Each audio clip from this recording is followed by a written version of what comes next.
It was supposed to be just another town hall meeting, the kind where people come, listen, and leave with nothing but a few sound bites. But that night, in a modest church hall in Shreveport, Louisiana, something extraordinary happened. A moment that silenced a crowd, a moment that left a man, known for his unwavering confidence, searching for words. And it all started with an 8-year-old girl and a single, simple question. Donald Trump stood at the front of the room, his usual commanding presence filling the space. But tonight there was a different air about him. Something more subdued. The crowd had gathered expecting politics, policy, and maybe a few bold declarations. But no one expected her. In the sea of adults, 8-year-old Lily sat quietly in the front row, her tiny hands gripping an old leather-bound Bible, a gift from her grandmother.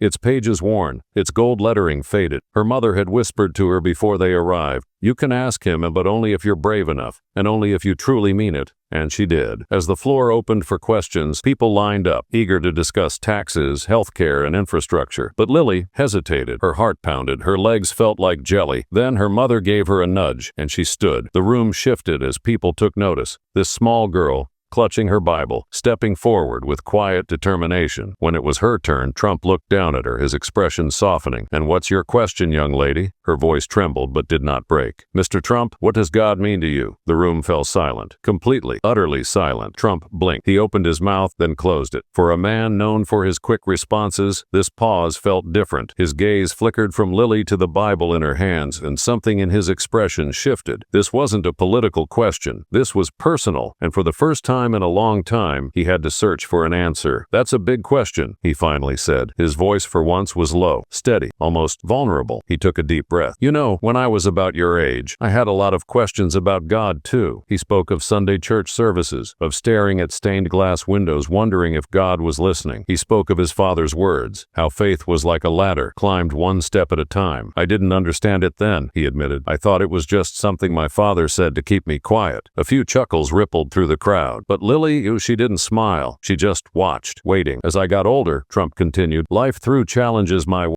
Failures, losses, and there were times I didn't think God was with me." The crowd listened, silent, captivated. "Sometimes," he confessed, "I thought maybe he'd given up on me altogether." Lily's grip on her Bible loosened. Her wide eyes shimmered under the fluorescent lights. "But I'll tell you this," Trump said, his voice firmer now. "Faith isn't about always having the answers. It's about believing that even when you don't see the whole picture, there's a purpose." And then a single tear slipped down Lily's cheek. Not sadness, something deeper, something she hadn't known she needed to hear. The crowd stirred, murmuring softly, sensing they were witnessing something extraordinary. Trump noticed her reaction. His tone softened. "What's your name?" "Lily," she whispered. "That's a beautiful name," he said. Lily took a shaky breath. "My grandma used to say that too. She said God is always listening, even when you don't hear him." Trump's eyes flickered, something unspoken crossing his face. He looked back at the crowd. "You know, this little girl just asked a question that most adults are too afraid to ask." The room remained still. "We spend so much time chasing things, money, power, success, thinking they'll give us the answers. But in the end, the real questions, they're the ones that make us look inward." A man in the back stood. His voice was rough, hesitant. "Mr. Trump, do you think we're afraid to admit we're struggling with faith?" Trump held his gaze. "I think," he said slowly, "that we're afraid to admit we don't have it all figured out. That faith is messy. That sometimes it feels like you're shouting into the void." He exhaled. "But that's what makes it powerful. It's not about being perfect. It's about trying, even when you don't have all the answers." The man sat down, nodding. Then Lily spoke again. "My grandma used to say faith is like planting seeds," she said. "You don't always see them grow right away, but you have to believe they will." Trump smiled. "Your grandma was a wise woman." The room shifted.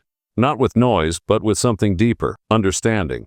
Connection. A silver-haired woman in the second row raised her hand. "I lost my husband last year," she said, voice trembling. "I've been so angry at God. I feel like I lost my faith. Do you think it's too late to find it again?" Trump's voice softened. "It's never too late," he said. "Faith isn't something you lose forever. It's something that waits for you." The woman wiped her eyes. Around her, others nodded, some dabbing their own tears. Trump stepped back from the podium, scanning the room. "Faith doesn't always show up in grand moments," he said.